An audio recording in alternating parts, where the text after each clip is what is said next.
रामचंद्र शुक्ल जी का हिंदी साहित्य के इतिहास में मैंने कहा 64 बार कल्पित शब्द आया है। बोले तुमने गिना है ये? बोले मैंने जब देखा तो एक बार मैंने गिना कि मैंने कहा कितनी बार यूज किया है, तो बड़े प्रसन्न हुए थे वो। कविता है जो गद्य में भी लिखी जा सकती है, पद्य में भी लिखी जा सकती है, ये 11वीं शताब्दी में कह दिया। और हम 50 साल से हिंदी में बहस कर रहे हैं कि कविता फ्री वर्स में लिखी जाए या छंद में लिखी जाए, किस में लिखी जाए, कि हमारे देश के इतने सारे ग्रंथों को जाली ठहराया गया ऐतिहासिक आधार पर, और उस लिखने वाले का कोई क्लेम नहीं था कि मैं इतिहास लिख रहा हूँ। विधाओं का विन्यास तो टूट ही रहा है और टूटना भी चाहिए। मैं अगर आपने कहा कि मेरे लिखे से हंगामा होता है बीच बीच, तो मैं अपनी आलोचना से नहीं घबराता, मेरी भी वैसी ही कड़ी आलोचना की जानी चाहिए। तरक्की कीमत मांगती है।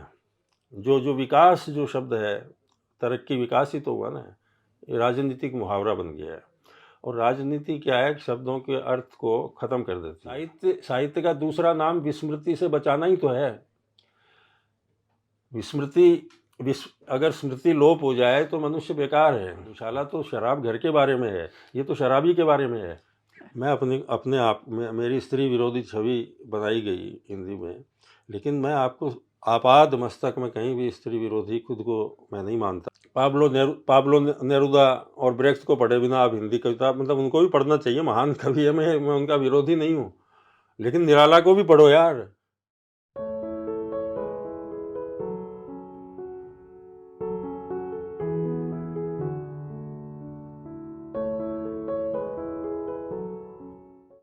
यह महादेश शताब्दियों से जलता हुआ एक पुस्तकालय है, एक विशाल मणिकर्णिका घाट, एक अखंड धूड़ा जिसकी राख दसों दिशाओं में उड़ती रहती है।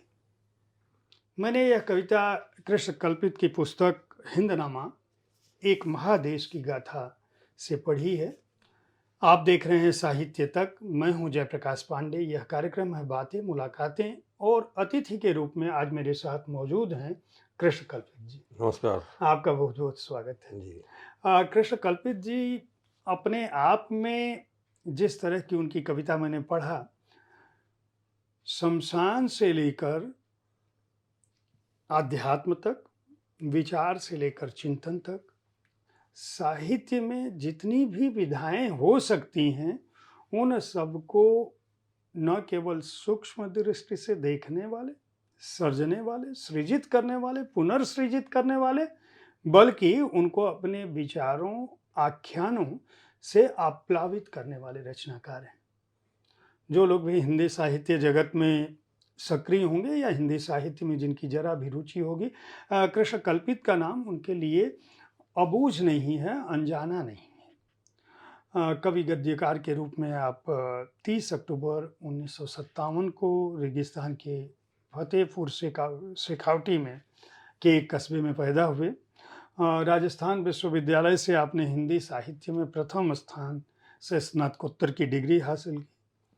फिल्म और टेलीविज़न संस्थान पुणे से फिल्म निर्माण पर गहन अध्ययन किया है, और चूँकि दूरदर्शन में आपने लंबे समय तक काम किया, तो जितनी भी फिल्म निर्माण से संबंधित, धारावाहिकों से संबंधित जो गतिविधियां हैं उनको जानते हैं, उनके सृजन का क्षेत्र क्या रहा है। लेकिन इन सब से आपको जो विशिष्ट बनाता है वह एक अनूठे गद्यकार के रूप में, एक अनूठे कवि के रूप में आपकी जो भूमिका है। कविताएं लिखते हैं उनमें आपको गद्य का भान होगा, गद्य लिखते हैं आपको कविता का आभास होगा। आपको पता ही नहीं चलेगा कि इन दोनों विधाओं में कितनी तेजी से और कितने सूक्ष्म और तीक्ष्ण ढंग से आप अपनी आवाजाही करते हैं। यही कारण है कि कृष्ण जी जो लिखते हैं तो बहुत हिंदी साहित्य में बड़ी उथल पुथल होती है। मैं अपनी बातचीत की शुरुआत, जैसा कि आप जानते हैं, हम लोग इस कार्यक्रम में आपके प्रिय रचनाकार की निर्मिति, उनके कर्म, उनके सृजन कर्म, उनके मनोभावों को जानने की कोशिश करते हैं, ताकि आने वाले समय में आप उनके बारे में डिजिटल माध्यम से सब कुछ जान सकें। कल्पित जी, ये जो कृष्ण कल्पित, ये जन्मगत नाम है या आपने अपने नाम के साथ यह जोड़ा? ये उपनाम है, और उस जमाने में फैशन हुआ करता था कि कविता लिखते हैं तो कोई उपनाम भी बीच में इसको पिछड़ापन समझा जाने लगा। लेकिन मेरा नाम है कृष्णदेव शर्मा। जी। तो जब 67 में लोहिया जी का आंदोलन था, तो जब मैं 10वीं, तो उस समय अंग्रेजी हटाओ का आंदोलन नहीं, हाँ, वो जाति हटाओ या कुछ था। तो मैंने अपने 10वीं के सर्टिफिकेट में नाम लिखा कृष्णदेव, तो वही नाम मेरा जो पे रहा। लेकिन जब साहित्य में जब मैंने लिखने लगा, छोटी उम्र से ही कविताएं लिखनी, 8वीं कक्षा में मैंने पहली कविता लिखी थी, तो तब मैंने अपना नाम रखा था तरुण, कृष्णदेव तरुण। बाद में एक दिन मैंने सोचा कि अगर मैं बूढ़ा हो गया, संयोग से अब हो रहा हूँ, तो मैंने कहा तब तरुण नाम कितना बुरा लगेगा। तो ये सोच के मैंने कहा कि दूसरा कुछ तलाशते हैं। तो फिर कल्पित कहाँ से आया, क्या आया, ये तो एक अलग बात है। तो मेरे को जमा कि कृष्ण और कल्पित ये एक मैच बैठ रहा है। तो इसमें बात ये हुई कि नामवर जी ने एक बार पूछा कि बोलो कि ये कल्पित शब्द तुम कहाँ से लाए। तो मैंने कहा मुझे पता नहीं, मतलब कहीं से, मतलब पढ़ा तो मुझे जंचा कि मेरे नाम के साथ ये मतलब कै जुड़ करके वो भी हो रहा है, और कल्पित मतलब मैं असली कृष्ण नहीं हूँ, मतलब जो जो है कल्पित तो वो है। लेकिन मैंने कहा कि हिंदी साहित्य का इतिहास में बड़े प्रसन्न हुए थे नामवर जी। रामचंद्र शुक्ल जी का हिंदी साहित्य के इतिहास में मैंने कहा 64 बार कल्पित शब्द आया है। बोले तुमने गिना है ये? बोले मैंने जब देखा तो एक बार मैंने गिना कि मैंने कहा कितनी बार यूज किया है, तो बड़े प्रसन्न हुए थे वो। तो नाम की यही कहानी। उसके बाद कल्पित, कृष्ण कल्पित बस चल पड़ा उसके बाद। तो ये जो 8वीं में आपने कविता की एक बात कही अभी कि मैं 8वीं में कविता लिखने लगा था, और उस समय आपने कृष्णदेव के साथ तरुण जोड़ा था। हाँ जी। और वो कविता आपको याद है? और ये कविता जो मैं पारिवारिक संस्कारों के बारे में जानना चाहूँगा कि घर में आखिर एक बच्चा जो 8वीं में पढ़ रहा है और फतेहपुर से खाउटी में पैदा हुआ, तो वो पारिवारिक परिवेश क्या था? आपकी अपनी पृष्ठभूमि, जो उस नगर की जो अपनी जी भूमिका जी। है, वो आपके निर्माण में किस तरह हाँ, से? हमारा परिवार क्या कि हमारे दादाजी थे पांडे जी, तो वो महाराष्ट्र चले गए थे। जी, महाराष्ट्र में जाके वो गांधी जी के आंदोलन से जुड़ गए, गांधी जी से जुड़ गए वो। जी, तो सेवाग्राम आश्रम जो बना, उसकी देख रेख मेरे दादाजी करते थे, और वो 8 साल रहे गांधी जी के साथ सेवाग्राम आश्रम में, मतलब उनके सहयोगी के रूप में, सेवक के रूप में वो काम करते थे। मेरे माँ पिताजी की शादी भी सेवाग्राम में ही हुई, खादी और उगाड़े मुँह। उस समय तक राजस्थान में उगाड़े में शादी नहीं होती थी, तो वो खादी की वो, और वहाँ शादी तो हो गई, लेकिन जब राजस्थान में अपने गांव में आए तो पूरा गांव इकट्ठा हो गया देखने के लिए कि मतलब कोई बहू आई है उगाड़े मुँह, ये देखने के लिए। आप जी, इससे जरिए उस सामाजिक संरचना का भी एक वो है। तो मेरे दादाजी को फ़ारसी जानते थे, संस्कृत जानते थे, और उन्होंने गीता का राजस्थानी में अनुवाद किया। तो घर में हमारे जो भी आर्ट साहित्य था, जितना भी, वो हमारे घर में मौजूद था, मतलब सभी पढ़ते थे। मेरे पिताजी चित्रकार थे, उनको भी पढ़ने का शौक़ था। तो सारी किताबें, और संयोग ऐसा हुआ कि फ़तेहपुर में एक सरस्वती पुस्तकालय है, जी, और उसको किसी विद्वान ने कहा कि हिंदी का सर्वश्रेष्ठ पुस्तकालय है वो। उस समय मतलब सेठों के बनाई हुई संस्थाएं नहीं थी। जी, तो पिताजी जब कलकत्ता से बीमार होकर लौट के आए फतेहपुर, तो उन्होंने वो काम संभाल लिया सरस्वती पुस्तकालय का।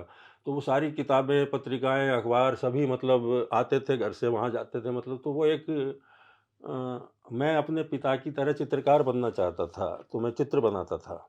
लेकिन पता नहीं क्या हुआ कि 8वीं कक्षा में, जैसे मैंने कहा कि जब मैंने कविता लिखी, वो छप गई, इधर-उधर भेज दी, मैंने कर दी, तो अचानक मैंने सोचा कि अब मैं कवि बनूँगा, अब मैं चित्रकारी नहीं करूँगा। तो अचानक मैंने चित्रकारी, ठीक-ठाक ही चित्रकार था, मतलब कोई कैसा था ये छोड़ दीजिए, लेकिन मेरे पिता थे तो मैं उनको देखा-देखी करता था। इसलिए मेरी हॉबी फिर कविता में आई। और वो 8वीं की भी ऐसी है कि ऐसी कविता थी वो, जो मैंने लिखा भी है एक जगह पे, कि वहाँ अकाल पड़ते हैं, तो वो अकाल पड़ा था उस वर्ष। तो अकाल पड़ता है तो फिर अनाज की कालाबाज़ारी शुरू हो जाती है। तो हमारे गाँव में जो महाजन था, छोटा गाँव था तो मतलब महाजन 1-2 ही होते हैं, तो उन्होंने भी वो कालाबाज़ारी, आप समझते हैं, वो शुरू कर दी, ये कर दिया, वो कर दिया। तो मैंने फिर अकाल डायरी से 3 कविताएं, इस शीर्षक से मैंने कविताएं लिखी, और वो छंद में नहीं, फ्री वर्स में लिखी मैंने जी कि अकाल, इस मरुभूमि में अकाल पड़ा हुआ है और बच्चे बिलख रहे हैं, मतलब इस तरह का वर्णन करते हुए। लेकिन उस महाजन का नाम मैंने, जो असली नाम था, वो कविता में मैंने डाल दिया, और वो राजस्थान पत्रिका में मैंने भेज दिया, तो वो संडे एडिशन में छप के आ गई, अच्छे चित्र वित्र लगा के, अकाल वकाल के और सारा। तो मैं तो 8वीं में पढ़ने वाला बच्चा, तो वो जो सेठ था, साहूकार था, वो गुस्से में हो गया। उसके गांव में लोग कहा कि ये तुम्हारा नाम छपा है, इसमें तुम काला बाजारी कर रहे हो। तो वो पुलिस थाने में पहुंच गया रिपोर्ट लिखवाने के लिए। तो वो जब घर आया, वो सिपाही और वो साथ में, तो फिर सिपाही ने, थानेदार सब जानते थे ना, छोटी जगह थी, पिताजी को भी जानते थे, बोले बच्चा है यार, इस पे क्या कोई करेंगे, चलो छोड़ो। तो उसको करके, तो मैंने कहा कि मेरे तो प्रथम जो लेखन था, उसी ने मुझे तो पुलिस थाने के दर्शन करवा दिए थे। लेकिन वो एक संवेदना थी, उस संवेदना की तरह। तो ये एक घटना इस तरह से हुई। उसके बाद मैं निरंतर कुछ न कुछ गद्य और साहित्य, आपने जैसे कि परिचय दिया कि असल में क्या है कि वामन वामन जो हैं काव्य शास्त्रकार, वो कहते हैं कविता गद्यम पद्यम च। कविता है जो गद्य में भी लिखी जा सकती है, पद्य में भी लिखी जा सकती है। ये 11वीं शताब्दी में कह दिया। और हम 50 साल से हिंदी में बहस कर रहे हैं कि कविता फ्री वर्स में लिखी जाए या छंद में लिखी जाए, किस में लिखी जाए। कविता, अच्छी कविता छंद में भी लिखी जा सकती है, अच्छी कविता फ्री वर्स में भी लिखी जा सकती है, खराब कविता वाइस वर्सा कर लीजिए आप, दोनों में लिखी जा सकती है। तो ये कोई बहस नहीं है। शिल्प, हम शिल्प पे ही बहस करते रह गए सारी चीज़ें। और ये जो ज़माना है ना, ये जो कविता में गद्य नज़र आना, गद्य में नाटक नज़र आना, एक नाटकीयता नज़र आना, तो ये इंटरटेक्सुअलिटी बहुत बड़ी, मतलब अभी तो अध्ययन चल रहे हैं यूरोप की विश्वविद्यालयों में, जो टेक्सचुअलिटी है, जो अंतर पाठीयता जिसको कह सकते हैं अपन।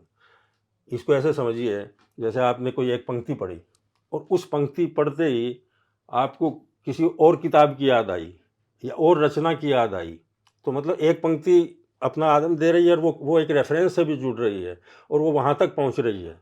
तो इसी तरह सारी विधाएं इन दिनों आपस में वो कर रही हैं सारी चीज़ें। तो इनका दरअसल हम लोग विधाओं पे आ गए। जब हिंदनामा में पढ़ रहा था तो पढ़ने के दौरान आ, इसका जो एक आनंद है इसके पाठ का, वह एक अलग आनंद है। आप दर्शन में भी जाते हैं, चिंतन में भी जाते हैं, विचार में भी जाते हैं, वर्तमान में भी जाते हैं, अतीत में भी आवाजाही करते हैं, उपनिषदों की तरफ जाते हैं, पुराणों की तरफ जाते हैं। मतलब आपने कहा तो जरूर है कि शाहनामा की तर्ज पर हिंदनामा मैंने लिखा है, एक महादेश की गाथा है, लेकिन लगभग 5000 वर्षों का हमारा इतिहास, और उस इतिहास के जो, उस कालखंड के जो महत्वपूर्ण पात्र हैं, चाहे वह सम्राट रहे हों, चाहे वह कवि रहे हों, चाहे वह नवरत्न रहे हों, अकबर रहे हों, चाहे वो बड़े व्यवसायी रहे हों, चाहे वह आक्रांता रहे हों, चाहे वह आमजन रहे हों, आपने सभी को इसके अंदर डाला है। और आप भी कहीं कहीं आते हैं, और बहुत इसकी जो मूल, इसका जो इसके पाठ के दौरान जो मुझे अनुभूति हुई कि इसमें विधाओं का जो विन्यास है वह टूटता है, और जो शिल्प की बात कही, और उसी तरह से कालखंड को भी यह तोड़ती है। यह आपको वर्तमान में रख के भी बहुत तेजी से ले जाती है।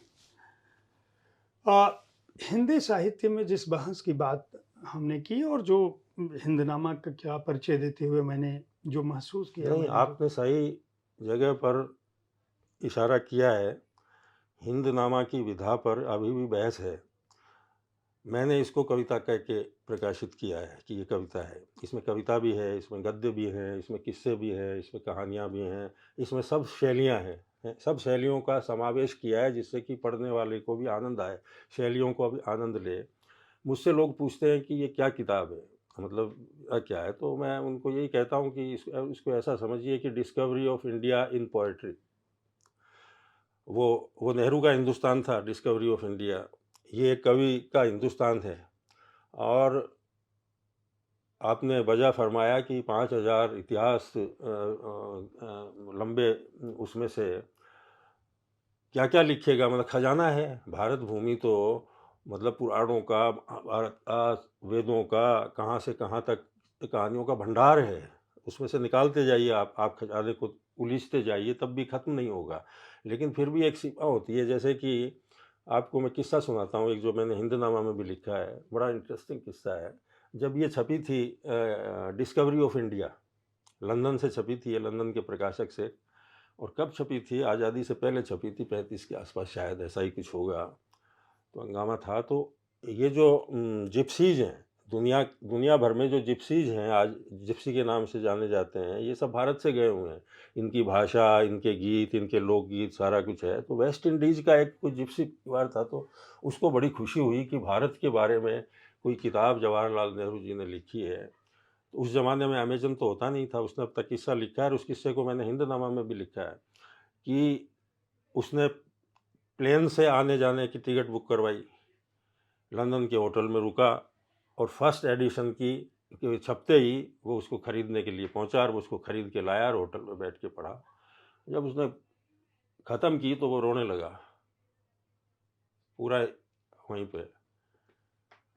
तो उसने दुख से कहा कि कितनी आशा से आया था कि हमारे बारे में कोई जिक्र नहीं है, हम भी तो हिंदुस्तान के हैं। उसकी पीड़ा देखिए आप, उस आदमी की है। तो सवाल ये नहीं है, मतलब नेहरू के डिस्कवरी ऑफ इंडिया में भी सारा कालखंड है, लेकिन वो उनका चयन था, ये मेरा चयन है। ये काम कभी ख़त्म नहीं हो सकता, ये तो लगातार चलता रहेगा। इसमें एक मेरा दृष्टिकोण है, और इसीलिए विधाओं के विलोपन की बात है। इसमें भी सारे प्रयोग आपको दिख जाएंगे, इसमें गद्य भी दिख जाएगा। तो इसको मैंने एक आड़ लेते हुए, जैसे आपने सही कहा, ठीक है कि मतलब मैं जब शाहनामा पढ़ता हूँ ना, मतलब फिरदौसी का, एक तो उनका जीवन ही जो ट्रेजिक जिस तरह का, मेरे को बड़ा रोमांचित करता है। और दूसरी बात ये रोमांचित करती है कि कोई आदमी अपने पूरे जीवन भर अपने देश के बारे में कविता लिखता रह सकता है इतने पैशन के साथ। और वो एक एक पंक्ति लिखता था, देश भर में फैल जाती थी सारी चीज़ें। तो उसने तो 30 साल लगाए शाहनामा लिखने के लिए, मैंने 3 ही साल लगाए, मतलब इसलिए वो नहीं है। लेकिन वो इसलिए कि मेरे को उससे ये ना मिले कि मैं क्या अपने देश के बारे में कुछ लिख सकता हूँ क्या, इस सवाल ने मुझे। तो मैंने शुरू किया तब ये था कि भाई मैं लिख सकता हूँ या नहीं। तो तब मैंने इसको लिखना शुरू किया। एक हम लोग बातचीत चूंकि बहुत तेजी से, कभी हम हिंदनामा पे आ जा रहे हैं, कभी आपके अब बचपन जैसे पे, बातचीत ये चलती रहेगी क्योंकि आपके उत्तर में बहुत सारी बातें हैं। जी, और हिंदनामा पे बात, हिंदनामा के बहाने हम लोग इसलिए कर रहे हैं क्योंकि इसमें एक समूचा अ, कई हजार सालों का हमारा जो लौकिक अलौकिक, आध्यात्मिक आत्मिक, जिस तरह के भी विचार इस धरती पर पैदा हुए हैं, सब कुछ आपने इसमें एक तरह से उसका सार संक्षेप रखने की कोशिश की है। जी, चाहे वह अकबर हों, चाहे वह वेदों का काल हो, चाहे वह वेदों का खंडन हो, चाहे वह नास्तिक हों, चाहे आस्तिक हों, चाहे हमारी परंपराएं हों, चाहे मर्डिकड़िका हो, चाहे वर्तमान परिदृश्य हो। जब हम आपके लेखन को पढ़ते हैं तो उसमें फारसी, उसमें संस्कृत, उसमें हिंदी, हर ये जो भाषाएं हैं सभी का मूल स्रोत से भी बहुत सारे अंश मिलते हैं। आप उनका उल्लेख करने से कहीं झिझकते नहीं हैं। जाली किताब भी जब आई थी तो उसमें भी आपने एक तरह से बहुत ही तीखा तंज किया था, और उस किताब को भी जाली कह के यह दावा किया था कि भाई हम, आप दुनिया जिसे जाली कह रही है दरअसल वह जाली थी नहीं, और अगर उसको समझ रहे हो जाली, तो मैं ये जाली की किताब कह रहा हूँ, और मैं उस, फिर ये भी जाली किताब है। ये भी जाली किताब है, और मैं उसको हिंदी का जो प्रथम गद्य की आप दिलचस्प दास्तान हम्म, कहते हैं, मैं इस किताब की चर्चा भी साहित्य तक पर मैंने की थी। नहीं नहीं, आपने आपने इसका जब समीक्षा की, क्योंकि इस किताब को पढ़ना ये भी एक रोमांचक दास्तान है। इस किताब की भी अपनी एक, कि इसको किताब को पढ़ना मतलब कि मैं नहीं समझता कि एक बैकग्राउंड होना चाहिए पाठक के पास उसका, तब वो आनंद इसका पूर्णतया ले सकता है। जी जी वैसे तो जी। ठीक है कि किस्से कहानियाँ हैं, गंग कवि है, ये है, सारी सारी चीज़ें हैं। जब मैंने पहली दफ़ा एमए में जब आया मैं राजस्थान विश्वविद्यालय में और हिंदी साहित्य का इतिहास पढ़ा, तो पहली बार ही मेरी एक चीज़ चुभी मतलब उसमें कि जिस आदि काल की शुरुआत रामचंद्र शुक्ल पृथ्वीराज रासो से करते हैं, इसका मतलब बहुत बड़ा सम्मान देते हैं कि वहाँ से हमारी भाषा की शुरुआत होती है और उसी में अंत तक आते-आते उसको पूर्णतया जाली किताब वो सिद्ध कर देते हैं। तो वो जाली किताब मेरे मतलब लगी मेरे को, एक तो राजस्थान का कवि और सारी चीज़ें तो ये तो मैं सोचता रहा। फिर वो जाली और कई उसमें कई किताबों को जाली बता रखा है और वो फिर ट्रेडिशनल उसमें तो डिटेल में जाएंगे तो ये होगी। तो नामवर जी आए हुए थे कबीर पे व्याख्यान देने के लिए हमारे विश्वविद्यालय में। तो ये तब की बात है जब मैं पढ़ता था। तो मैंने नामवर जी के भाषण के बाद मिलते जुलते नहीं हैं, मैं भी जाके कि मैंने सवाल रखा यही वाला। मैंने कहा साहब ये होगा और ये दो तीन और बातें मैंने कही। तो बड़े वो ऐसे आंखें उनकी ऐसे ऐसे हो जाती हैं। बोले बात तो ठीक कह रहे हो कृष्णदेव तुम, लेकिन इतना आसान नहीं है रामचंद्र शुक्ल से टकराना, इसमें बहुत गहराई तक जाना पड़ेगा। बात तो ठीक है कि एक वो लग रही है। उस समय इतनी सी ऐसा ऐसा ऐसी कोई बात उनसे हुई थी। उसके बाद नौकरियों में आप समझते हो कि मैं इंडियन ब्रॉडकास्टिंग सर्विस में था, तो फिर और मैं टॉपर था और पढ़ा भी मेरी पढ़ाने की इच्छा नहीं थी। मीडिया उस समय था तो मीडिया में आ गया था मैं। तो मैं भटकता रहा यहाँ से, कभी पटना कभी वो डायरेक्टर। तो उसमें लिख नहीं पाया मैं, लेकिन मेरे भीतर ये किताब तब से थी जब मैं पढ़ता था। और फाइनली फिर जब मैं आफ्टर रिटायरमेंट मैंने कहा अब मैं इसको इस कांटे को निकाल ही दूँ। ये एक कांटा था जो मेरे दिल में चुभा हुआ था। और तो वो कांटा मैंने निकाला कि जाली किताब, फिर जाली किताब क्या होती है, उसका इतिहास क्या है, फोर्ज्ड बुक जिसको कहते हैं अंग्रेजी में। और प्रकाशक कहने लगे कि ये क्या है। फिर फाइनली जब उनको पता चला, तो जब विमोचन हुआ तो प्रकाशक ने कहा कि अब हम जाली किताब भी छापने लगे हैं।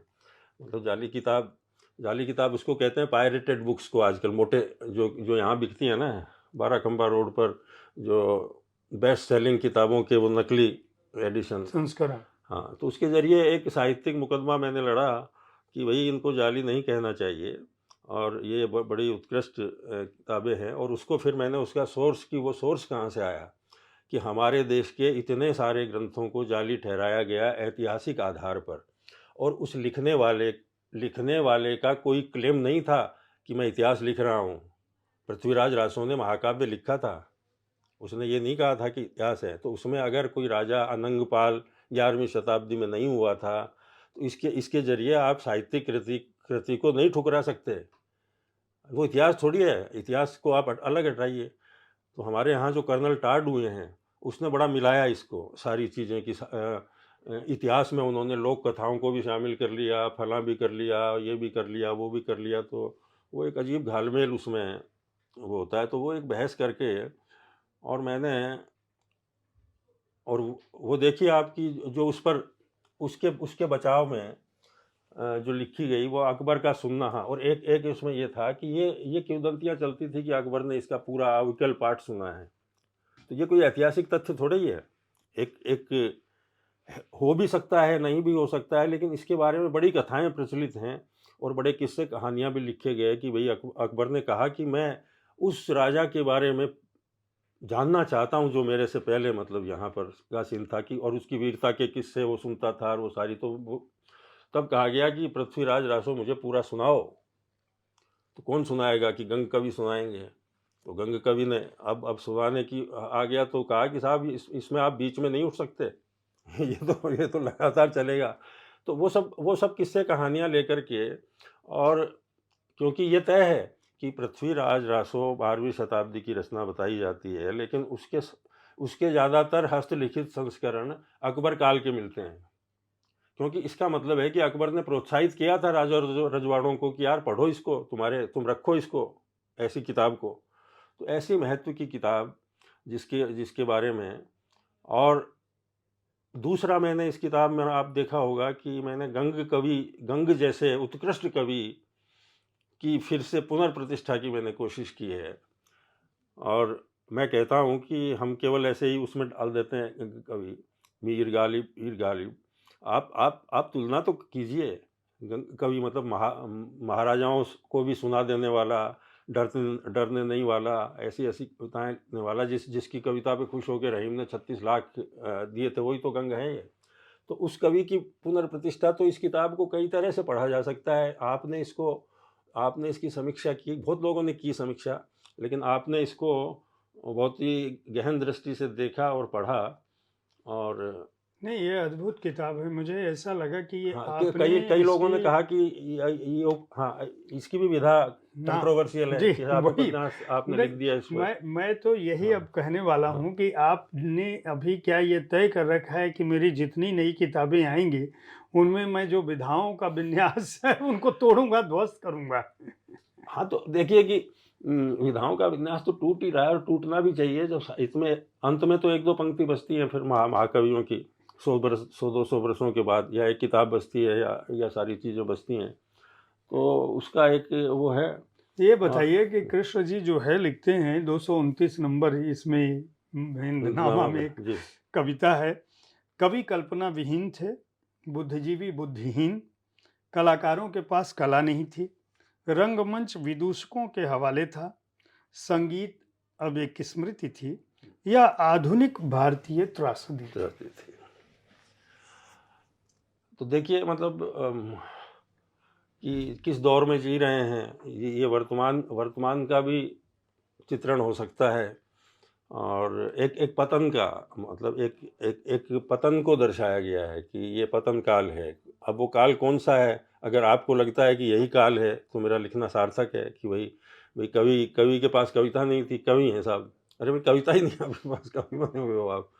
और कला विहीन थी, मतलब एक कई बार एक्सट्रीम में जाना पड़ता है बात को कहने के लिए। नहीं, लेकिन इसी कालखंड में आप भी हैं, इसी कालखंड में आपके हाँ, तो दूसरे ठीक है, मैं समकालीन। मैं मैं कोई उससे बाहर थोड़ी हूँ।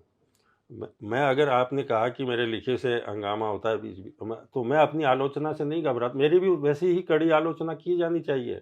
और हम सब अगर ये अपराध है, मेरी बात सुनिए, कि हम कोई ऐसे कालखंड में गुजर रहे हैं जो पतनशील है, तो उसमें सब अपराधी हैं।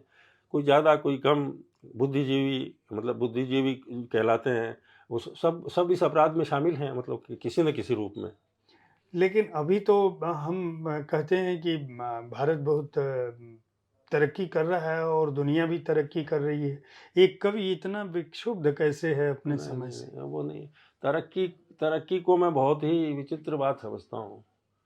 तरक्की नहीं, मतलब मेरे को पूछते हैं लोग कि मेरे को खंडहर बड़े पसंद हैं, मेरे को टूटी फूटी इमारतें बहुत ये हैं। और तरक्की तरक्की तो एक विवादास्पद अवधारणा है, मतलब किन के लिए आप तरक्की कर रहे हैं। तो तरक्की कीमत मांगती है, और वो उजाड़ती भी है। जो जो विकास जो शब्द है, तरक्की विकास ही तो हुआ ना। ये राजनीतिक मुहावरा बन गया है। और राजनीति क्या है कि शब्दों के अर्थ को ख़त्म कर देती है। फिर कोई कभी उसको मांझता है, फिर करता है। तो ये जो बोलते हैं ना, राजनेता जो बोलते हैं कि ये मेरी राजनीतिक छवि खराब करने की कोशिश कर रहे हैं। हर टुच्चा से टुच्चा राजनेता ये बोलता है, हाँ? छवि का अर्थ कोई नहीं जानता है। इतना मुश्किल शब्द है छवि, छायावाद का। आप तो हिंदी साहित्य के विद्यार्थी रहे हो। छवि के बंधन खोल, हैं? तो ऐसा इतना सुंदर, इतना गहन, इतना अर्थवान शब्द को इन्होंने लीचड़ में बदल दिया कि मेरी छवि खराब करने की कोशिश कर रहे हैं। तो अब कोई कवि आएगा जो फिर से छवि को मांझेगा। आप और लगातार कोशिश तो कर रहे हैं। आपने जो हाँ, नहीं नहीं, तो ये है कि शब्दों का पुनर्संस्कार हो सारी, क्योंकि शब्दों के जरिए कवि के पास कौन सा हथियार है, शब्द के अलावा उसके पास है क्या। हिंदी साहित्य की जो वर्तमान स्थिति है, अभी अराजक है, अभी स्थिति अराजक है। और इसलिए अराजक है कि आलोचना अभी विस्थापित है हिंदी से।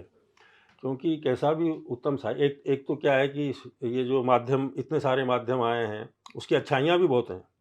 बहुत से ऐसे गाँव से, छोटे छोटे कस्बे से औरतों औरतों को जैसे वाणी मिल गई हो सोशल मीडिया से, स्त्रियों को, तो उसकी अच्छाई भी है, उसकी बुराइयां भी एक माध्यम में जो हो सकती हैं। लेकिन इतने सारी कविताएं आ रही हैं, उसको कोई बताने वाला नहीं है कि इसमें सच्ची कविता कौन सी है और ये है, मतलब उसकी वो होनी चाहिए ना।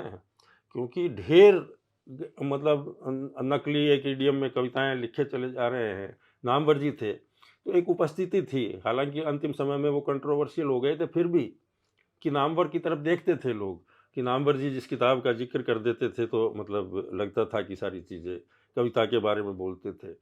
तो अभी कोई बड़ी आवाज़ आलोचना में मुझे हिंदी में हैं, आलोचक हैं, कोई कथा के आलोचक हैं, कोई इसके आलोचक हैं, कोई कविता के आलोचक हैं, कभी खुद ही आलोचक हैं, एक दूसरे पे लिखते रहते हैं अगर आलोचना नहीं है, तो वैसा करने वाला नियामक वो नहीं है सारी चीज़ें।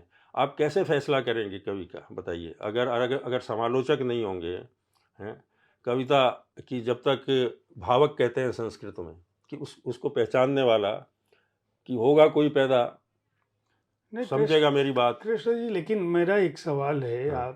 आप कह रहे हैं कि समालोचक का होना जरूरी है साहित्य नहीं, के लिए। समालोचन की जो संस्था है ना, वो विश्वविद्यालय में जो प्राध्यापक प्रोफेसर हैं वो तो सभी समालोचक होते हैं, उनका तो काम ही यही है। तो अभी मैंने कहा कि अराजकता की स्थिति है, पत्र पत्रिकाएं बहुत कम बची हैं, मतलब जो जो जो जो निकल रही हैं सोशल मीडिया पे, ये है। और मैं कह रहा हूँ कि अच्छी कृतियों की पहचान होते रहना जरूरी है, वो अभी नहीं हो पा रही है, अभी थोड़ा धुंधल का है।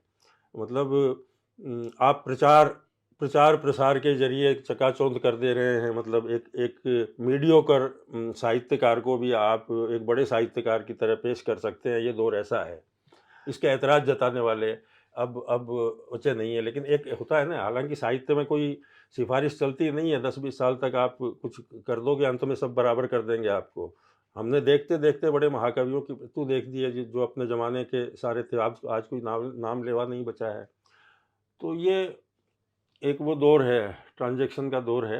लेकिन मुझे खुशी है कि इतनी अच्छी रचनाएं भी इसी दौर में लिखी जा रही हैं, ख़ासतौर से युवा जो लोग हैं, युवा लोगों में मैं देख रहा हूँ कि अम, उनकी समझ, उनकी ये जो चुनिंदा जो आए हैं इन माध्यमों के जरिए, तो वो आशा भी जगाते हैं कि ऐसा नहीं है। वो भी अपनी तरफ से छान फटकार करते हैं ना, कि भाई क्या है क्या नहीं है। तो ऐसी स्थिति हो गई है कि पहले विश्वविद्यालय होते थे, भाई हिंदी की संस्थाएं क्या थी, कि पहले पत्र पत्रिकाएं निकलती थीं, वो व्यावसायिक घरानों की बंदी हो गई आज तक, मतलब वो उनका साहित्य से कोई ताल्लुक नहीं रहा। विश्वविद्यालयों का है, तो वो एक वहाँ पे अपनी तरह के उनके शोध जितना हो रहा है वो करते रहते हैं वो। नहीं, मेरा सवाल इसलिए था क्योंकि आपने खुद, जैसे मैं अगर कहूँ कि पूरा मध्यकाल, पूरा भक्ति काल, पूरा संत साहित्य, पूरे फारसी के जितने महान कवियों को हम जानते हैं, अमीर खुसरो से लेके गंग जी की बात हाँ, आती है आपने सवाल किया था, मैं भूल गया था इस बात को, बहुत सुंदर सवाल था आपका। तो मेरा ये कहना है कि उस समूचा जो कालखंड है उस समय तो कोई आलोचक नहीं था, और हजारों हजार साल से उनकी वो रचनाएं, उनकी कृतियां, उनकी सूक्तियां, उनके छंद, उनके दोहे, उनके पद सब जिंदा हैं। आप खुद भी जब लिखते हैं उन लोगों को आप एक तरह से पुनर्जीवित, पुनर्परिभाषित करने की कोशिश करते हैं। आपका कहना उचित है कि तुलसीदास को किसी आलोचक ने, नहीं, तुलसीदास तो मतलब अपनी रचना के जरिए ही प्रसिद्ध हुए। तो मैंने यही कहा ना कि साहित्य में प्रतिष्ठित होने के लिए आपको पाठक तक, अगर पाठक आपको कवि बना देता है, तो एक तो तरीका ये है, एक आलोचक बनाएगा, वो सच्चा बनाएगा कि नहीं है। अब वो तो तुलसीदास जैसे है, या कबीर हैं, या जायसी हैं, आपका कहना है कि, लेकिन वो जनप्रिय, इतने जनप्रिय हो गए अपनी कविताओं के जरिए, उसके बाद उनको जैसे कहते हैं कि कबीर को हजारी प्रसाद द्विवेदी ने प्रतिष्ठित किया। अरे भाई, प्रतिष्ठित तो किया, एकेडमिक्स में किया, बाकी कबीर तो मौजूद ही थे लोक में, मतलब उसको, उसके महत्व को इन्होंने प्रतिपादित किया, ये मैं कह रहा हूँ। जी। बाकी कबीर अच्छी सच्ची कविता होगी, वो मरेगी नहीं, वो चलती रहेगी। उसको पहचानने वाला, जैसे कि आपकी बात का वो ध्यान आ रहा है मेरे को, बड़ी सुंदर आपका सवाल था कि वो नहीं है, कि जो वो है जिसने उमर खयाम गणितज्ञ के रूप में मशहूर था अपने समय में, मतलब बड़ा गणितज्ञ, दार्शनिक, एक कवि के रूप में उसको कोई नहीं जानता था। ये जो लिखी है उसने उमर खयाम की रुबाइयाँ, सारी चीज़ें, और उसको जीवन, मतलब मशहूर अपने देश में भी वो दार्शनिक गणितज्ञ, 300 बरस बाद उस टेक्स्ट पर अंग्रेजी के ट्रांसलेटर, एक लंबा सा नाम है कोई अंग्रेजी का, उसकी नज़र पड़ी, बड़ा ग्रेट है, उसने उस कृति को दुनिया में मशहूर कर दिया। अब उमर खयाम को लोग कवि के रूप में जानते हैं। सही बात है, हैं? आप भूल गए कि वो दार्शनिक हाँ, चिंतक दार्शनिक, विचारक। हाँ, मतलब आप जाओगे ढूंढोगे तब पता चलेगा कि वो सारी चीज़ें हैं, लेकिन फर्स्ट हैंड आप बोलोगे कि भाई उमर खयाम की वो रुबाइयाँ। खलील जिब्रान के साथ भी यही हुआ। हाँ, खलील जिब्रान को कोई अभी ये नहीं समझता कि वो चिंतक विचारक भी थे। हाँ, वो अभी उनको जो हमारे देश में पढ़ा जा रहा है तो ये हाँ, समझ में आता है, कोई कहता है कि भाई वो कवि थे, कोई कहता है कि हाँ, इसी तरह से रूबी के साथ, हाँ। मतलब जो ये एक रूमी के साथ, हाँ, रूमी, हाँ, हाँ, रूमी सारे के सारे साथ जो यही हुआ। सूफी कवियों का वो है, तो वो सारी चीज़ें हैं। तो ये नियामक, एक तो समय समय नियामक होता है साहित्य का, समय सबको साथ लेता है।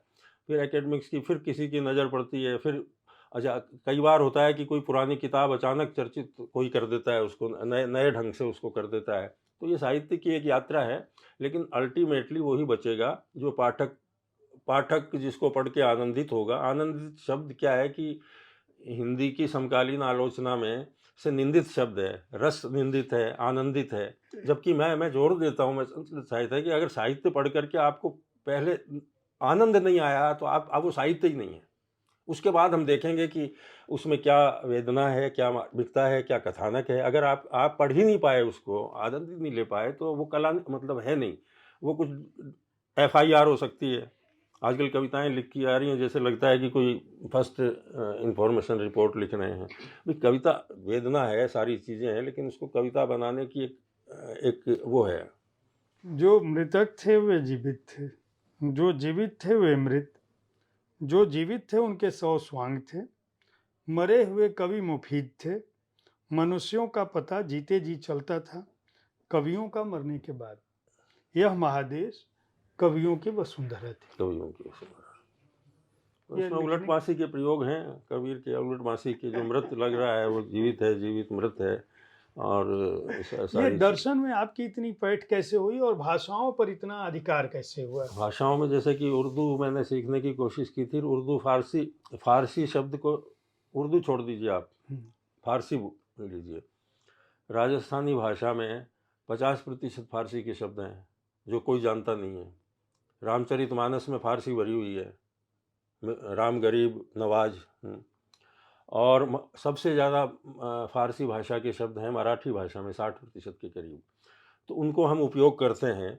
और फारसी और संस्कृत, जैसे संस्कृत में तो मैंने कहा मेरे दादाजी के कारण संस्कृत के सारे आर्ष ग्रंथ में बिना, मैं पढ़ता रहता था, मेरे को समझ में आया नहीं, लेकिन कोई कोई कहानी मिल जाती थी तो आनंद आ जाता था। बाकी तो जो है सारे के सारे, इनका बड़ा पुराना रिश्ता है। संस्कृत के कितने हमारे ग्रंथों का बहुत लोगों ने 16वीं शताब्दी से लेके फारसी भाषाओं में, बेदिल से लेके तमाम लोगों ने अनुवाद करवाए, और सारी पंचतंत्र की कथाएं, और वहाँ से भी उनसे हमारा आदान प्रदान था। ज्योतिष में भी था, दर्शन में भी था, फारस से, यूनान से, और सबसे आवाजाही थी। तो एक रिश्ता बनता है संस्कृत से। इसमें मेरी दिलचस्पी शुरू से ही थी, शायरी में या सूफी में। मैं फारसी जानता तो नहीं, लेकिन पढ़ता हूँ कि विभिन्न स्रोतों से पढ़ने की कोशिश करता हूँ मैं।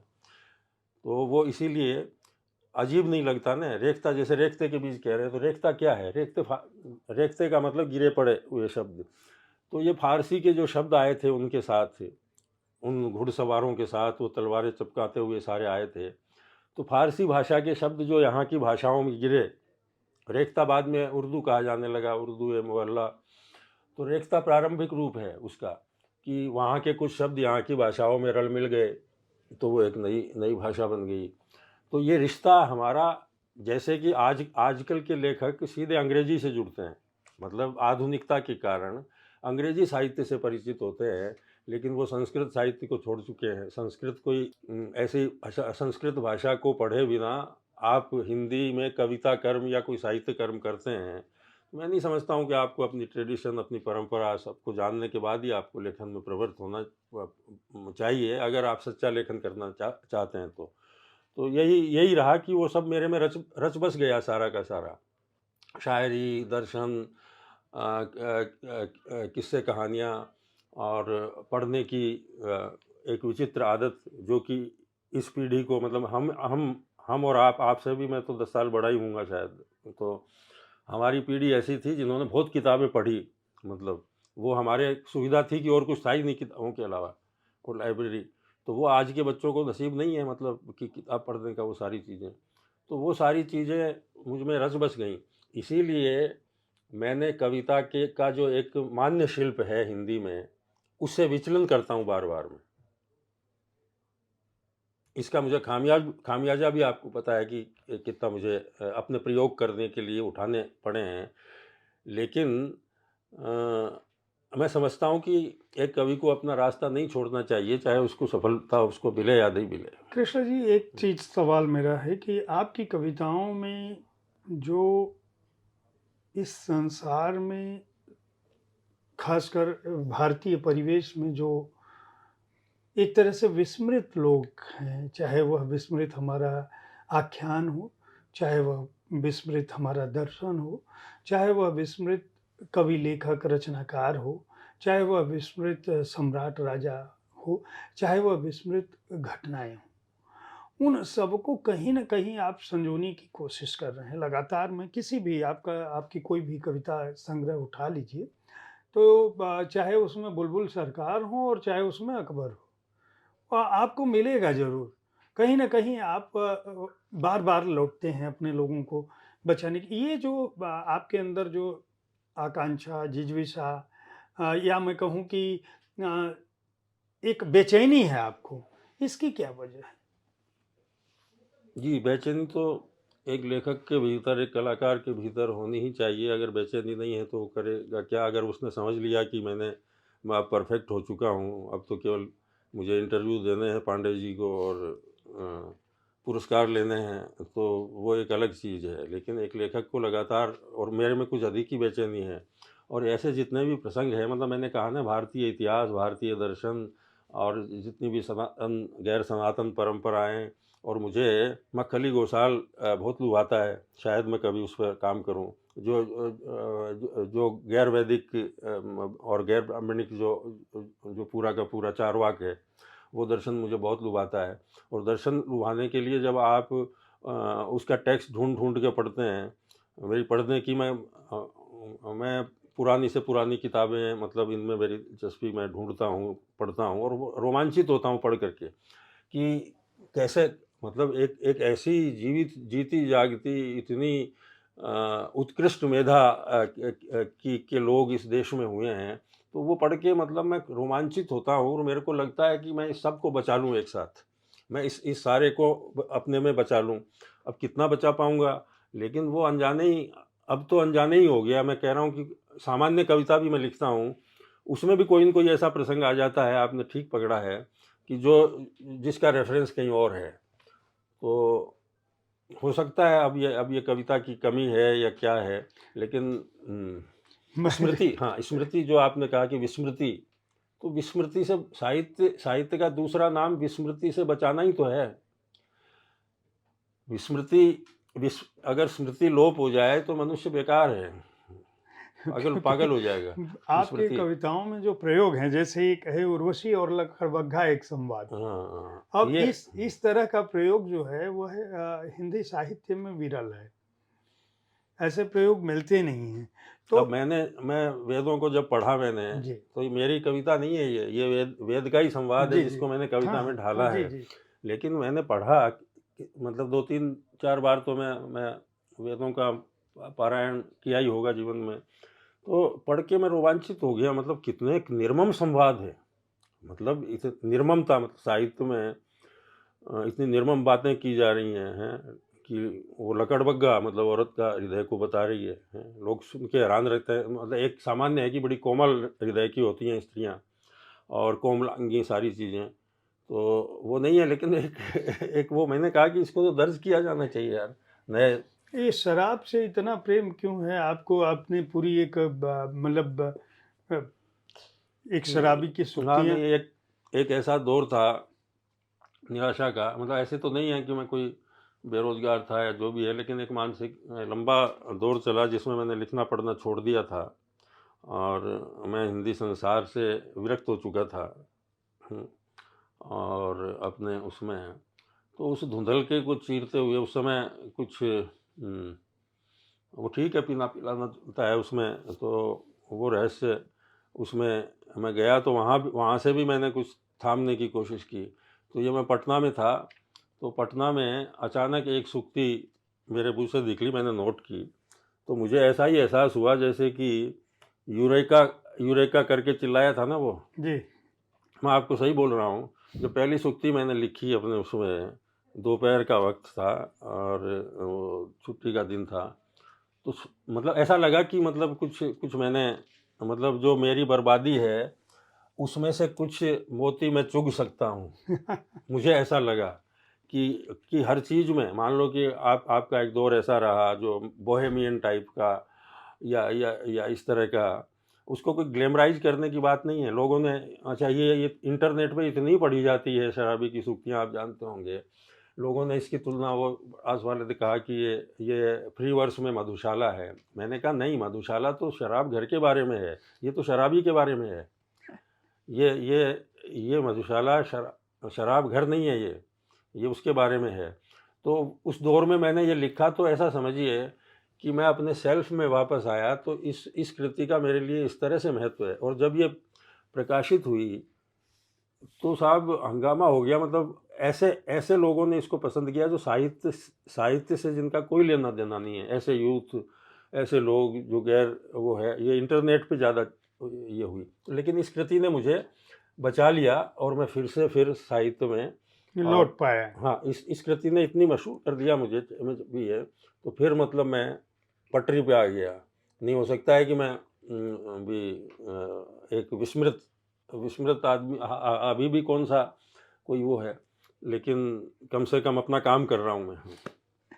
आपने लिखा है, प्रेम की तरह शराब पीने का नहीं होता कोई समय, यह समयातीत है। समझाती देवताओं देखिए, जाओ समय से पिएगा वो। तो मैंने कहा कि आजकल मिलते हैं सजे धजे शराबी, कम मिलते हैं सच्चे शराबी। सजे धजे मतलब शाम को 7 बजे पियेंगे क्लब में जाके दोपहर की, ये कोई शराबी थोड़ी हैं।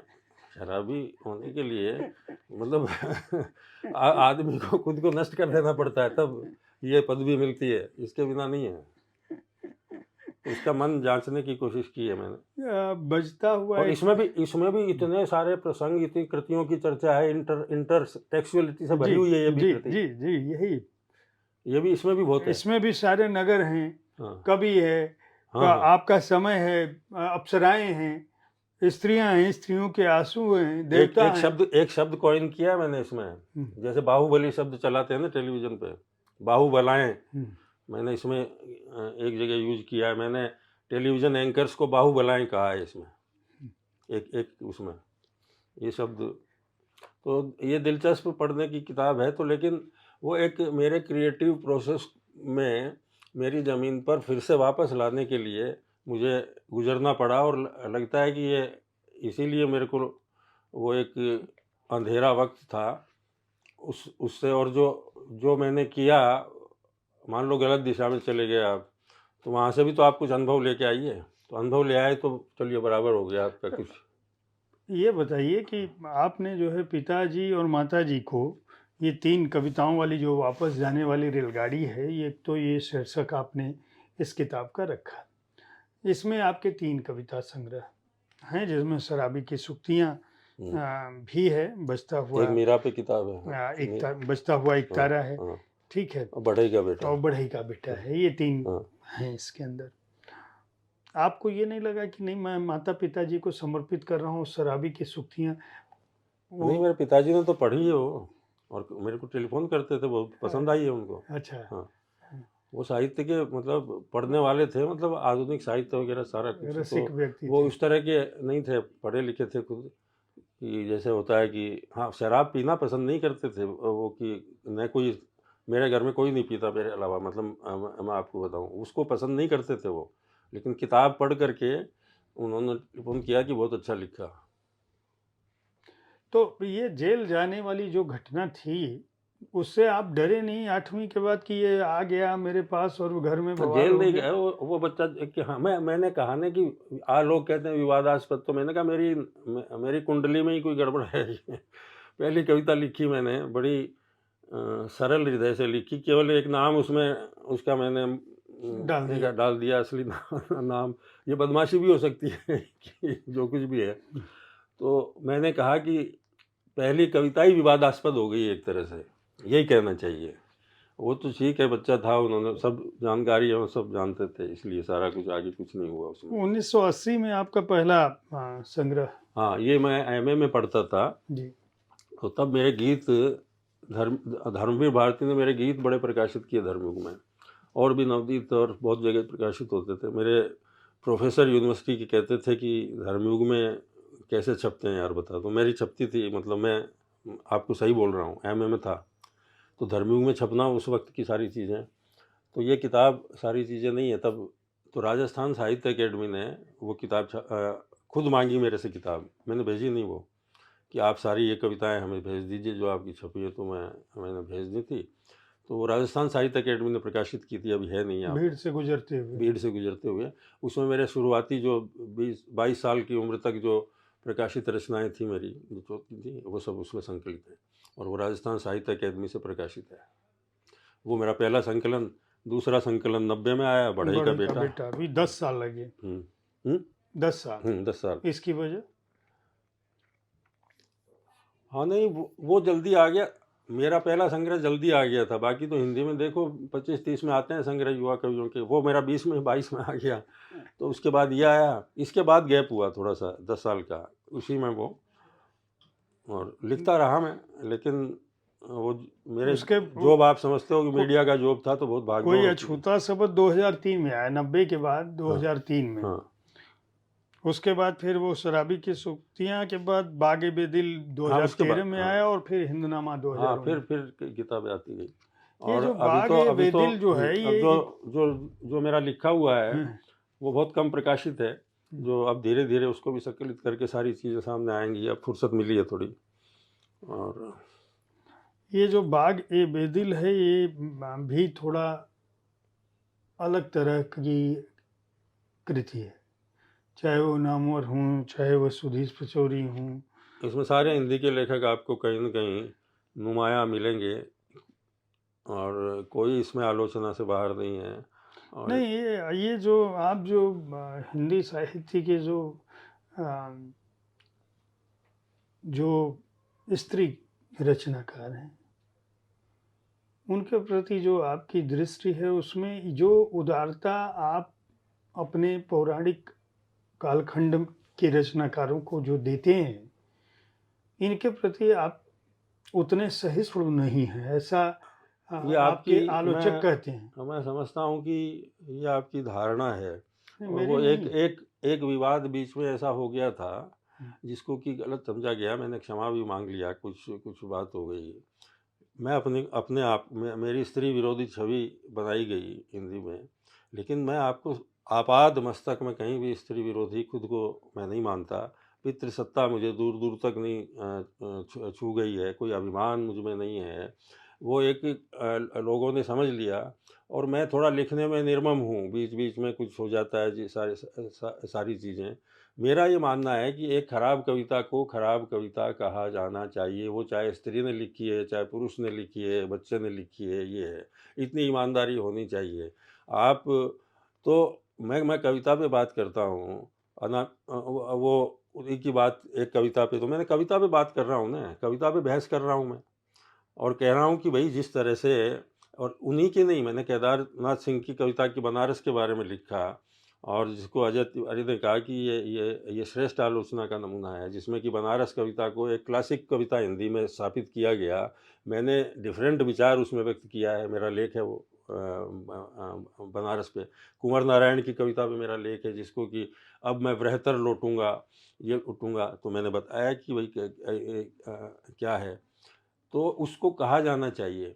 तो मैं नहीं समझता कि मेरी रचनाओं में भी कोई स्त्री विरोधी कोई पंक्ति आपको मिलती हो। मैं नहीं समझता कि कोई आपको मिलेगी। और कई बार छवि, अपन ने छवि पे बात की थी ना, तो मैं भी बोल सकता हूँ मेरी छवि खराब करने की कोशिश की गई है। नहीं तो बताओ, ये नहीं, कई बार होता है कि मान लो किसी को हास परिहास है, हास परिहास में कई बार बुरा लग जाता है किसी को। जी जी। तो क्षमा मांग लेनी चाहिए कि मेरी बात का अगर बुरा लगा है। बाकी तो आप, मेरा ये कहना है कि आप मतवाला के अंक उठाइए, जो 25 में जो कलकत्ता से पत्रिका निकलती थी, जिसमें निराला काम करते थे, जिसमें उग्र जी काम करते थे, जिसमें उसमें इतने साहित्यकारों के बारे में ऐसे सच्चे झूठे किस्से और इतनी आलोचना और ऐसी तीखी बातें लिखी जाती थी। तो ये एक परंपरा रही है, मतलब बिना आलोचना के, मतलब हम केवल एक दूसरे की तारीफ करने का नाम साहित्य थोड़ी है। ऐसी ऐसी लड़ाइयाँ हुई हैं प्रेमचंद प्रसाद में, निराला में, भुवनेश्वर में, इसमें उसमें। तो ये तो एक परंपरा रही है हिंदी साहित्य की। तो अब इसमें क्या दिक्कत है? एक बात बताइए कृष्ण जी कि आपने इतना गहन अध्ययन किया है, लगातार पढ़ते रहते हैं इतना लंबा और बड़ी तीक्ष्ण दृष्टि भी डालते हैं आप और समालोचक की भूमिका में भी टिप्पणियाँ लगातार करते ही रहते हैं। अभी आपने बनारस कविता की बात की, दूसरे भी प्रसंग की बात की जिसको आपने कहा कि हिंदी साहित्य के लोगों ने बहुत गलत अर्थ में लिया या एक तरह से उसको गलत समझा गया। आपको कभी दिमाग में ये नहीं आया कि मैं तो इतना ज़्यादा पढ़ रहा हूँ, मैं क्यों नहीं आलोचक वाली स्थिति में आ जाऊँ और रामचंद्र शुक्ल जी और नामवर जी के बाद का स्थान बहुत सारा एक बड़ा विशाल परिक्षेत्र खाली है तो उसमें घुसूँ। आप कभी बने रहना ही क्यों पसंद करते हैं? हाँ, नहीं मतलब मुझे क्रिटिक बनाया, मतलब स्थितियों ने मुझे क्रिटिक बनाया, दिमाग में क्रिटिकल अप्रोच तो मेरी शुरू से ही थी। लेकिन मैं, जैसे कि अगर प्रोफेसर होता ना, मान लो यूनिवर्सिटी में पढ़ाता होता, तो मुझे आसानी होती, मतलब उस तरह की आलोचक एक अम, आलोचक बनने की। तो उस तरह से नहीं है, मैं तो एक्सीडेंटल हूँ ना, एक्सीडेंटल आलोचना करता हूँ मैं। और कवि हूँ मैं, मूल रूप से कवि मानता हूँ। लेकिन मैंने कविता रहस्य एक किताब हाँ, लिखी ये है। है हाँ हाँ, मेरे मेरी बात सामने सुनो, है। ये कविता जी। शास्त्री की है। हुँ। तो इसमें भी मैं कविता के बारे में ऐसी बातें सारी कहता हूँ। इसमें आपने ये अब यहाँ भी मतलब कई लोगों को ऐतराज़ है।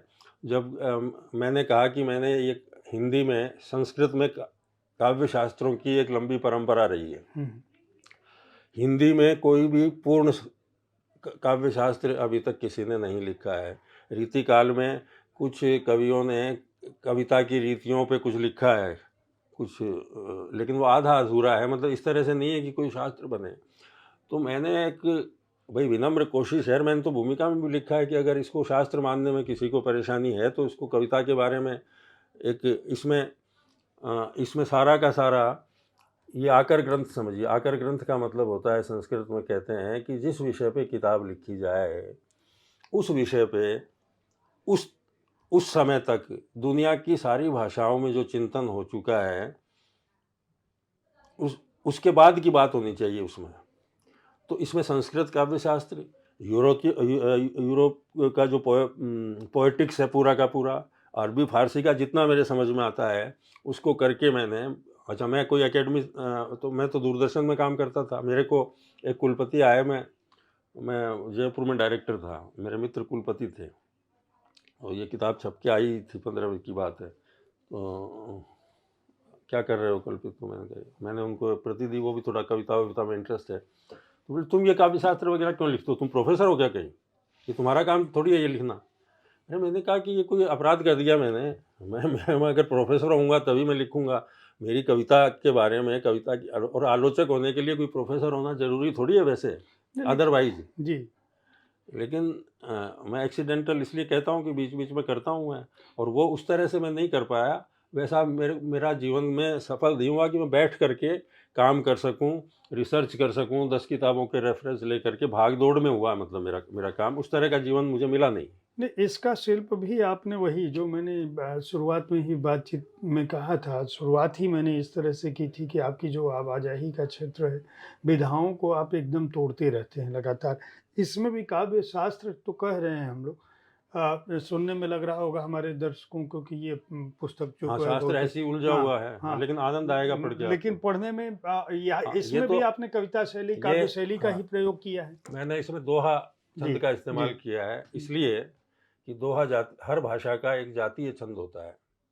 जैसे फारसी का गज़ल है, जापानी का हाइकू है, संस्कृत का अनुष्टुप या ऋचा या श्लोक है, अंग्रेजी का सोनेट है, ऐसे ही हिंदी का जो जातीय छंद है जो सरहप्पा से चला आता है 8वीं शताब्दी से, तो वो हमारा छंद है, मतलब जातीय छंद है। इसीलिए मैंने इस छंद के कि अच्छा, दूसरा ये मैंने कहा कि मान लो कोई सामान्य पाठक भी पढ़े इसको, तो उसको भी पढ़ने का तो आनंद आना चाहिए यार।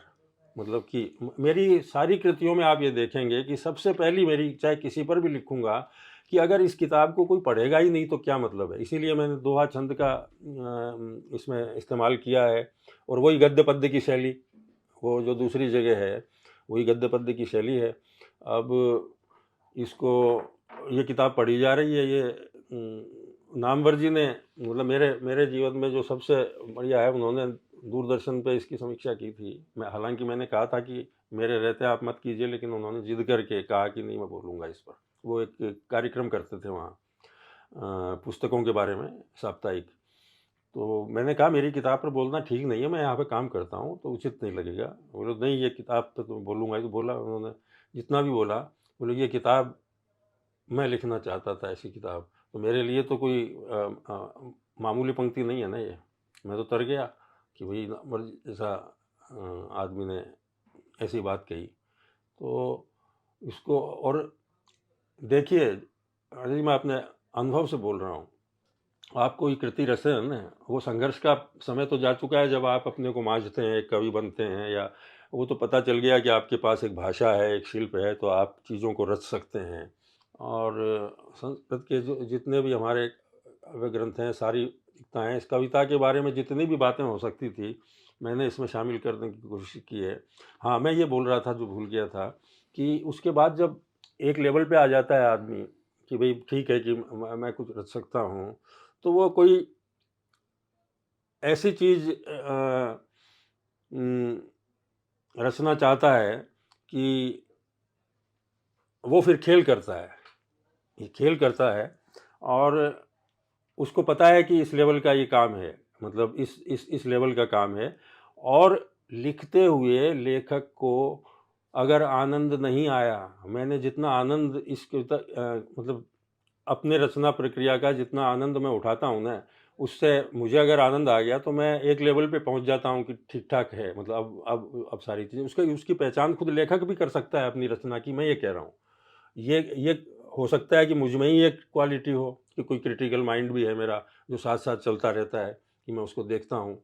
लेकिन मैं समझता हूँ कि सबके साथ ही ऐसा होता होगा, सारे अच्छे लेखकों के साथ। इसमें आपने लिखा है कि कविता की खातिर त्याज्य है सुरा, रक्स और गान, कवि की केवल दो जगह सहरा और मसान, और यहाँ बिना शराब के काम ही नहीं चलता। हाँ ठीक है, अब ये तो कॉन्ट्राडिक्शन सब देख, वो तो सारी ये कोई सहरा और मसान से तो कविता का रिश्ता है ही।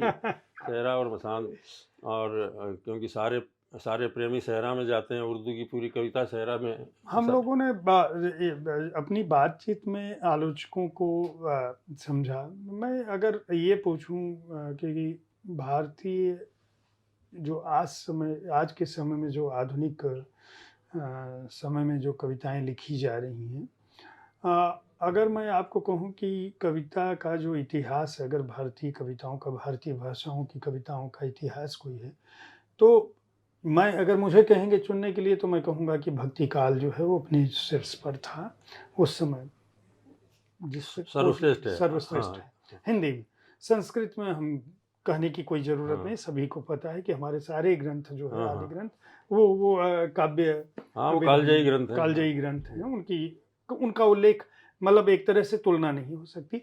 आधुनिक समय में क्या आधुनिक हिंदी ने कभी उस कालखंड को छूने की कोशिश की? क्या हम उस श्रेष्ठता पर कभी पहुंच सकते हैं?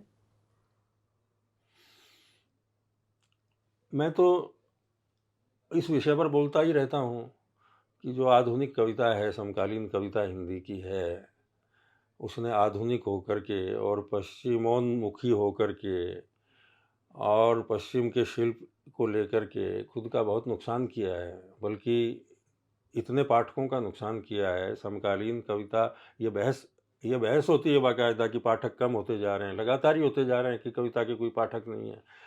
अरे भाई, कविता तो ऐसी लिखोगे कि जो पाठक जाएंगे तो आखिर ऐसी क्या बात है। उच्च स्तरीय कविताएं लिखी जा रही है, विश्व स्तरीय कविताएं लिखी जा रही हैं, मैंने मान लिया, आप साबित कर देंगे, लेकिन उसका कोई पाठक तो हो, उसको पढ़े तो सही। एक ही शिल्प में आपने कविता को ढालना शुरू कर दिया गद्य गद्य में, तो उसके पाठक कम, ये तो पढ़ने की हो गई। राजशेखर कहते हैं, राजशेखर जो जिन्होंने काव्य मीमांसा लिखी है, कि काव्य बंधे ग्रहे ग्रहे, कि काव्य बंध किताबें तो घर घर में पड़ी हुई हैं, बंदी टांड पर पड़ी हुई हैं। कविता की मुक्ति उसके पाठ में होती है, और कवि की ख्याति जबानी फैलती है कि भाई आपने कवि या कल्पित की कविता पढ़ी क्या आपने। आप ऐसा बोलोगे तो वो सच्ची ख्याति है जो आगे तक पहुंच रही है। जो पर्चे लिख लिए हैं उससे कुछ नहीं होगा। जो सारी चीज़ें, कोई कविता छुएगी। एक अगर आपको कोई चीज़ मार्मिक लगी है, आप चाहेंगे कि इस मार्मिकता को मैं थोड़ा आगे बढ़ाऊं, तो आप कहीं ना कहीं जिक्र करेंगे उस बात का। तो समकालीन कविता का ये लंबी बहस है कि जो तार सप्तक से जो इन्होंने शिल्प जो किया, और हमारे जितने भी छंद थे हिंदी साहित्य को, उनको पिछड़ा मान करके त्याग दिया इन्होंने बुरी तरह से। छंद में लिखने वालों को इन्होंने हिंदी भवन से बाहर कर दिया कि वैसी कविता लिख के लाओ जैसे कि करें, मतलब गद्य में वैसी तोड़ तोड़ के पंक्तियां लिख करके तो वो मानेंगे हम। तो ये कैसी कविता आपने बना दी है। ऐसा नहीं है कि उसमें कोई अच्छी काम नहीं हुए, बहुत अच्छे कवि महान हुए हैं उसमें, शमशेर से लेकर के सारे सारे। नागार्जुन दोहा लिखते हैं, उसका राजनीतिक उपयोग करते हैं। गई शाख पर बैठकर गई कोकिला कूक है, जली शाख पर बैठकर गई कोकिला कूक, बाल न बांका कर सकी शासन की बंदूक। ये राजनीतिक कविता वो दोहे में लिख रहे हैं। नागार्जुन यूज कर रहे हैं छंद का, हिंदी जो जाती है छंद है, लेकिन सारे समकालीन कवियों में किसी भी छंद का आपको नजर आ जाए, वो जानते ही नहीं है छंद। मेरे से मेरी आलोचना इसलिए भी होती है कि मैं आलोचना बहुत करता हूँ, कि अगर ये जरूर निराला निराला निराला ने छंद तोड़ा, लेकिन जान करके तोड़ा। तोड़ेंगे क्या, आपके पास होना तो चाहिए। आपको तो टूटा हुआ खिलौना मिला है। जब जरूरत हुई निराला को तो उसने छंद से, कि छंद को तोड़ तोड़ के वो बाहर आए। लेकिन उनकी महान रचनाएं छंद में हैं, जितनी भी है, चाहे राम की शक्ति पूजा हो, चाहे सरोज स्मृति हो, चाहे जो भी है। और जो फ्री वर्स में भी वो तोड़ती पत्थर जैसी जैसी कविताएं उन्होंने लिखी। तो ज़रूरत है। ये कोई ज़रूरी नहीं है कि कवि छंद में ही लिखे, लेकिन उसको मेरा कहना है कि उसको छंद आना जरूर चाहिए। अगर मैं कविता के क्षेत्र में जा रहा हूँ, आप पत्रकारिता हैं, तो बेसिक उसकी मिनिमम रिक्वायरमेंट आप पूरी करेंगे। कविता आप लिखना चाहते हैं तो सीधे ही गद्य में जैसी लिखी जा रही है लिख दो, तो कोई भी लिख सकता है, कि कोई भी अपनी भावनाएं व्यक्त कर सकता है। एक एक कहीं तो जैसे उर्दू शायरी कोई करता है, तो वो उस्ताद वाली परंपरा छोड़ दीजिए, लेकिन उनकी एक बहर होती है, एक शिल्प होता है, उससे बाहर आप जाओगे तो आपको टोक दिया जाएगा।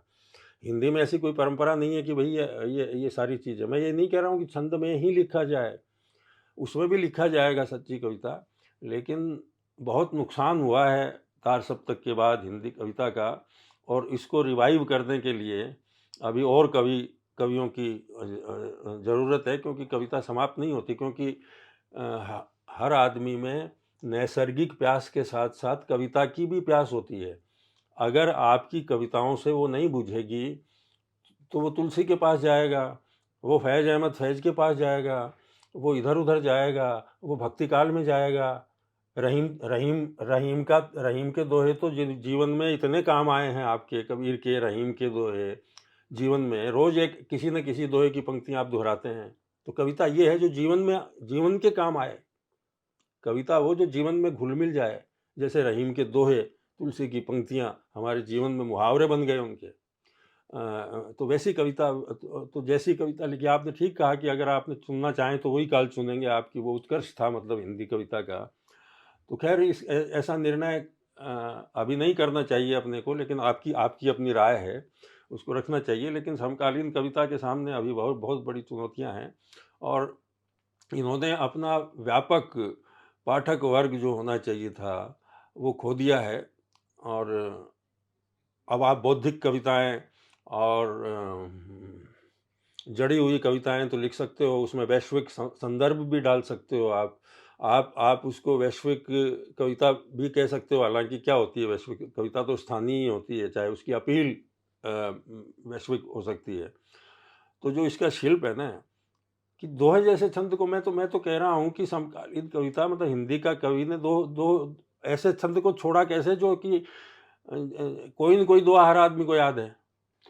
खेमे बंदी ने क्या है हाँ, खेमे खेमे खेमे हिंदी बंदी ने कर साहित्य दिया, का फिर ये कुछ कर दिया, नुकसान वो कर किया दिया। है, ये तो पूछना है। कविता की जो सहज धारा थी, उसको मोड़ दिया, मतलब रोक दिया इन्होंने, और उसको अवरोधित कर दिया। तो अब वो नहीं तो आ रहा है अज्ञे को धीरे। जिम्मेदार मान रहे हैं आप? आगे तो है, मैं मानता हूँ। और क्योंकि वो खुद भी एक अड़ाऊ कवि थे, बड़े थे, उन्होंने आधुनिक किया, हिंदी साहित्य को आधुनिक किया। लेकिन ऐसा आधुनिक किया उन्होंने कि जैसे उपन्यास हमने वहाँ से ले लिया, तो कविता भी अब वहाँ के पाब्लो नेरुदा और ब्रेख्त को पढ़े बिना आप हिंदी कविता, मतलब उनको भी पढ़ना चाहिए, महान कवि है, मैं उनका विरोधी नहीं हूँ। निराला को भी पढ़ो, मुक्तिबोध को भी पढ़ो। तो ये जो बैलेंस है, वो सारी चीज़ें कुछ गड़बड़ा गई, कुछ पश्चिम से आक्रांत पिछले 50 साल साहित्य के जो रहे हैं, अब उससे निकल रहा है। और अंत में नामवर सिंह भी छंद की वकालत करने लगे थे। आपको पता है कि भाई ये बहुत बड़ी मिसिंग मामला है, कि ये सारा कि कहीं न कहीं वो लहर या वो जल फिर से बहना चाहिए कविता में। तो धीरे-धीरे ये 30-40 साल जो गए हैं, ये इसने नुकसान किया कविता का। कल्पित जी, 2-3 सवाल और करूंगा, फिर हम इस बातचीत को विराम देंगे। जी, जी, एक जी। तो मैं ये जानना चाहूंगा कि क्या हिंदी साहित्य को गुटबाजी ने, खेमे बंदी ने नुकसान पहुंचाया?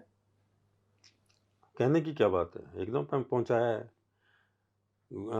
जब जब जब आपकी कविता पाठकों द्वारा परीक्षित नहीं हो रही है, एक तो तरीका वो है ना, आपने पूछा था, तुलसी की कविता तो जनमानस ने से परीक्षित होके आ गई, मतलब वहाँ से अब आपकी ज़रूरत नहीं है, मतलब किसी आलोचक हाँ, की? आलोचक की ज़रूरत नहीं है। जो आज का आधुनिक साहित्य है, आज खासतौर से जो कविता है, वो बिना उसके एक कदम आगे नहीं, क्योंकि पाठकों द्वारा परीक्षित नहीं है, वो पाठकों पर प्रक्षेपित की जा रही है कि ये बड़ा कवि है, ये बड़े कवि हैं। क्यों बड़े कवि है, ये नहीं बताया जा रहा है। ये मुक्तिबोध की परंपरा है। भाई कैसे परंपरा है, आप बताइए। आपकी एक रुचि का जो क्षेत्र है सिनेमा, दूरदर्शन धारावाहिक, उस क्षेत्र पर हम छूट रहे हैं। आपका एक लंबा कालखंड दूरदर्शन के साथ था। आपकी एक किताब भी छोटा पर्दा बड़ा पर्दा आपने लिखी है, हुँ, हालांकि ये ये आउट मैं ऑफ प्रिंट है। मुझे लगता है इस माध्यम का भारतीय जीवन जगत पर क्या प्रभाव रहा, और आप का जो दूरदर्शन का कार्यकाल था और आज जिस तरह से टेलीविज़न का जो क्षेत्र है, मीडिया जिस तरह से मतलब आपने, मुझे लगता है कि श्वेत शाम कालखंड से शुरू किया और आज हमारी अंगुलियों पर सब कुछ उपस्थित है। तो इस पूरे श्वेत दौर श्याम से रंगीन हुआ था तब कमलेश्वर जी थे, मैं नहीं था। जी, कमलेश्वर जी एडिशनल डायरेक्टर जनरल थे।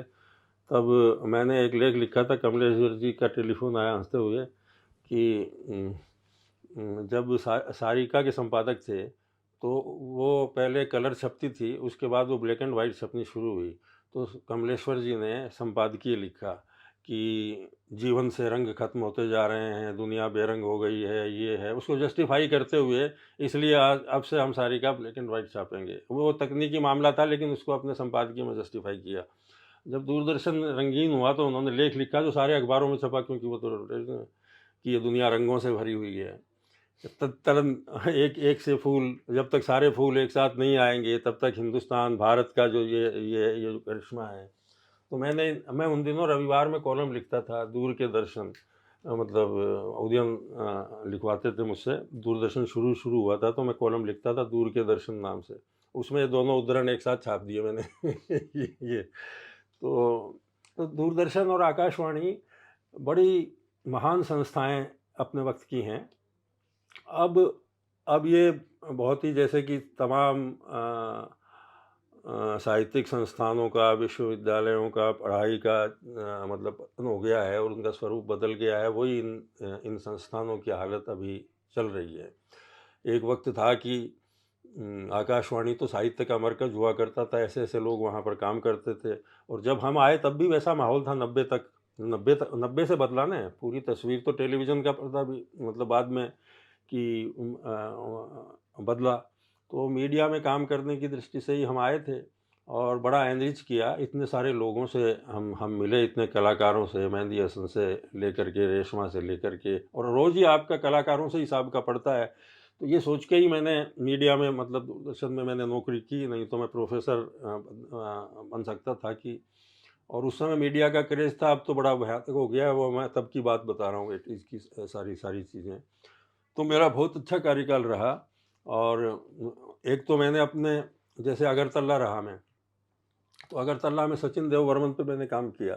सचिन देव बर्मन वहीं के थे, जो वहाँ की राजसी परिवार से आते थे, बाद में वहाँ से निकल के वो कलकत्ता, तो उनके पूरे उसमें वो कल-कल सुनाई पड़ती है वहाँ के गीतों की, पूरे संगीत में। तो अगर मैं दूरदर्शन में नहीं होता, वहाँ डायरेक्टर नहीं होता, तो ये सब इस तरह की चीज़ें और जो अनुभव, एक अगरतला पे ही मेरी एक कविता श्रृंखला है, जो मानिस सरकार आके बैठ के सिगरेट पिया करते थे मेरे सामने, तब मुख्यमंत्री नहीं थे वो सारी चीज़ें उसको लेकर के कविताएँ लिखी। तो जीवन के अनुभव, और मैंने ये सोच लिया था कि मैं अपना ट्रांसफ़र कैंसल नहीं करवाऊँगा। ज़्यादातर लोग होते हैं ना, दिल्ली पड़े रहते हैं कि दिल्ली या जयपुर होना चाहिए मेरा। मैंने पहले दिन से आया था कि सरकारी खर्चे से आपको देश देखने को मिल रहा है। नॉर्थ ईस्ट कोई नहीं जाता था, मैं चला गया था इतनी 30,000 किलोमीटर दूर डायरेक्ट बन के अगरतला। इंसर्जेंसी का था, लोगों ने मना किया था कि क्यों जा रहे हो, कैंसिल करवा लो। मैंने कहा कि मैं अपने जीवन में कभी जा पाऊँगा कि नहीं अगरतला, मेरे देश का जो हिस्सा है, और इतना अच्छा कार्यकाल मेरा बीता वहाँ पे। तो उसको देखा मैंने, सारी चीज़ें। तो ये सब संस्कृतियों को जानने का, लोगों से मिलने का। क्लिंटन आए थे तब हमने कार्यक्रम किया जयपुर दर्शन का। तो बहुत सारी हस्तियों का और सारी चीज़ों में एक एक्सपोज़र होता है। तो उसी के ज़रिए मीडिया में काम किया, लेकिन अब दुःख होता है कि वो जो जिन संस्थानों को हमने अपनी अपनी क्रिएटिविटी दी, आदि दी, वो हालांकि हमारे सामने ही हो गया था, प्राइवेटाइजेशन सब हो गया था, और उसके बाद दूरदर्शन एक सरकारी माध्यम के रूप में रह गया। लेकिन मेरा लंबा कार्यकाल रहा, और उसी के कारण चाहे जितना भी है, मान लो कि लिखी मैंने, बीच बीच में लिखता रहा, मतलब तो उसी समय से। और मैं जहाँ भी रहा, बस मैं पहुँच गया तो वहाँ साहित्यकारों का मेला लगता था, मतलब तो साहित्यकारों के बीच ही तो मेरा भी मन लगा रहता था। तो ये संभव और नहीं था। और आप एक विश्वविद्यालय में लग जाते हैं, दिल्ली विश्वविद्यालय में, तो दिल्ली, आप पूरा जीवन दिल्ली में बिता देते हैं। मैं आपके अग्रज साहित्यकारों में कुछ लोगों के संस्मरण अगर आपके पास हों जो याद रह गए हों, उनमें से कुछ को आप शेयर करना चाहें हमारे, जो बात आपको भूली ना हो कि भाई ये हाँ, हमसे बड़े थे, ये एक तरह से हैं जिनके प्रति हमारा आकर्षण था, या बचपन से ये होती है ना इच्छा, आप लिखना शुरू कर चुके थे? हाँ, नहीं सभी से आगे। हम जब एमए में पढ़ते थे तो वहाँ एक वर्कशॉप आयोजित अज्ञेय जी ने की थी, तब निर्मल वर्मा आए थे, और अज्ञेय आए थे, रमेश चंद्र शाह आए थे। तो उनसे हमारा वाद विवाद संवाद रहता था। निर्मल जी से हम बहुत प्रभावित थे उस समय। और उनके यहाँ करोल बाग का घर था, जो यहाँ पर उनका जो ऊपर बरसाती में, तो तब मैं फ्रीलांसिंग करता था दिल्ली में, तो उनसे इंटरव्यू वगैरह करने गया था मैं उनके घर पे। तो मैंने उनको, निर्मल जी क्या है, फिल्मी ये जो गाने हैं ना, एक बार अलवर जा रहे थे हम, तो बस में वत्सल निधि का आयोजन था। तो वो राम कुमार जी और निर्मल जी बैठे हुए थे, तो वो बियर पी रहे थे, मतलब बैठ के। तो इतने में बस वाले ने वो फिल्मी गाने या पंजाबी गाने बजा दिए तेज़ तेज़ आवाज़ में। तो अचानक निर्मल वर्मा खड़े हुए, ब्रस्ट हो गए वो, मतलब पूरी तरह से, और अंग्रेजी हिंदी में, ये क्या, या बंद करो इसको, ये तमीज़ नहीं है, और उसको मतलब गुस्से हो गए पूरी तरह से। अब मेरे को पता नहीं, हम भी पीछे बियर वियर पी रहे थे। तो मैंने कहा, निर्मल जी इतना गुस्सा क्यों हो रहे हैं आप? आपके करोल बाग में तो सारे दिन माता के भजन चलते रहते हैं वहाँ तो, इतनी तेज़ तेज़ आवाज़ में जहाँ वो रहते थे। तो ऐसे ही मतलब बहुत सारे लोगों से संपर्क रहा, बड़े-बड़े साहित्यकारों से। और संस्मरण मैंने लिखे भी हैं सब के बारे में। तो नामवर जी से मेरा संपर्क रहा, विजयदान देथा से पे लंबा लेख लिखा मैंने, वो आते थे, उनके साथ कई संस्मरण हैं। नई पीढ़ी को अपने वरिष्ठ साहित्यकारों से क्या सीखना चाहिए? वो तो आजकल कौन किससे सीखता है कुछ पता नहीं है मुझे, और सीखता ही है ना, मतलब रचनाओं से सीखता है, मतलब हम भी सीखे ही हैं। मतलब हम कौन सा वो थे, जैसे कि मंगलेश डबराल के साथ में बहुत रहा, जब जब यहाँ फ्रीलांसिंग करता था तो मंगलेश जी से भाषा के बारे में इसमें उसमें मतलब सीखा मैंने, अपने को मांझने की कोशिश की। तो आप देखते हैं ना, आप खुद को करते हैं तो वो जो एग्जिस्टिंग जो रचनाकार हैं उनको पढ़ के ही तो आप खुद रचनाकार बनते हैं ना, तो वो परिमार्जित करते हैं, तो सीखना तो पड़ेगा ही आपको। और लेकिन आजकल तो बहुत कितना आसान हो गया। हमारे ज़माने में किताब इतनी आसान नहीं छपती थी, जो 35-35 साल के कवि हो जाते थे, कविता की किताब छपना, यहाँ तो तुरंत लिखते, कविता बाद में लिखते हैं, छपना इतना वो हो गया ना कि आपने उस पर कर लिया, छपा लिया सारी चीज़ें। तो ये जो हड़बड़ी हुई है, नई पीढ़ी को ये हड़बड़ी छोड़नी चाहिए, ये एक लंबा रास्ता है। मतलब साहित्य एक साधना का काम है, ये तो मुहावरे में कहा जाता है, लेकिन ये सच बात है। मतलब ऐसा नहीं है कि आपने तुरंत कर लिया कि मैं कविता लिख करके एस्टेब्लिश हो जाऊं, फिर ये कर दूं वो कर दूं। ये एक लंबी साधना है, कविता ऐसे ही थोड़ी आ जाएगी, लंबी साधना है कविता की। आएगी, वो कविता भी देखेगी आपको, आप लायक हैं कि नहीं। फला लिखने से कवि थोड़ी हो जाता है कवि। वो बंगला कवि जीवानंद दास की पंक्ति है कि कविता तो बहुत लोग लिखते हैं, कवि कोई कोई होता है। तो देखिए कितनी सुंदर बात कही है कि भाई ये तो चलता ही रहता है। तो नई पीढ़ी का निर्माण अपने से पूर्ववर्ती पीढ़ी के जरिए ही होता है, उनका निर्माण, चाहे उनके व्यक्तिगत संबंध कैसे हैं, उनको पसंद करते हैं या नहीं, मेरा जो भी है। अगर अगर मैं कविता लिख रहा हूँ तो मेरे से तुरंत पहले वाली पीढ़ी का तो प्रभाव मुझ पर आएगा ही। बाकी पूरी परंपरा का एक जैसे कि मैं लिखता हूँ तो मेरे भीतर मैं गालिब भी पाता हूँ, मैं मीर भी पाता हूँ, मैं कबीर भी पाता हूँ, मैं कालिदास भी पाता हूँ, मैं भर्तृहरि भी पाता हूँ, मैं कामू भी पाता हूँ, सार्थ भी पाता हूँ, मैं तोलस्तोय भी पाता हूँ। तो ये सारी चीज़ें जब आपके भीतर होती हैं तो वो आपको नियामक करती हैं सारी की सारी, तब आप एक एक चीज़ लिखते हैं। तो इनका सारों का आपको वो करना चाहिए। इन दिनों और आपके ये कोई उस तरह के उस्ताद हिंदी में नहीं होते हैं। ये खामोश खामोश कला है जो खामोशी से सीखनी चाहिए। क्या पूछ रहे थे आप? मैं ये कह रहा था कि इन दिनों आप किस प्रोजेक्ट पर काम कर रहे हैं, क्या कुछ लिख रहे हैं, क्या हाँ कुछ? जी, अभी तो अभी तो आएंगी मेरी वो तो ठीक है। अभी मैं काम कर रहा हूँ, एक उपन्यास पर काम कर रहा हूँ मैं, जगत सेठ पर। जगत जिनके सेठ जिनका आपने हिंदनामा में हिंद भी एक मामा में एक आध प्रसंग है उसमें। जी। लेकिन वो चरित्र इतनी मतलब आकर्षित और मतलब करता है मुझे, और बहुत दिनों से मतलब मेरी इच्छा है, जो काम शुरू कर दिया है मैंने। क्योंकि इस देश को गुलाम बनाने वालों में मतलब कोई है तो वो जगत सेठ है। मतलब जो जो ईस्ट इंडिया कंपनी को जो बेच दिया इस देश को, उसका प्रमुख अपराधी कोई है तो वो जगत सेठ है। लेकिन इस बात को कोई कहता नहीं है ना, आज की इसको दबाया जाता है, मतलब इसको इसको सारी चीज़ें। और उसका उसका जीवन जगत सेठ तो एक एक उपाधि थी जो जो उनको मिलती थी, जो नागौर से चल के गए थे वो, फिर पटना में कोठी बनाई, और फिर मुर्शिदाबाद। और वो दुनिया के सबसे बड़ा जगत सेठ, ऐसे ही उपाधि नहीं मिली थी उसको सारी चीज़ें। उसकी कहानी और फिर राज सत्ता में तो बड़ी दिलचस्प कहानी है, और इसको मैं संयोजित कर रहा हूँ कि ये कहानी को मैं बचा लूँ पूरी कथा को बचा लूँ। और सारा कुछ अंत में फिर मुंगेर मुंगेर के पुल पे तलवार काट के उसको मार के फेंका गया। और तो बड़ी दिलचस्प दास्तान है वो, आज़ादी की दास्तान है, और हमारे इस देश के गुलाम बनने की कहानी का एक पूरी है। और वो पूरी यात्रा राजस्थान से नागौर से शुरू होगी और वो पटना होते हुए मुर्शिदाबाद तक जाएगी।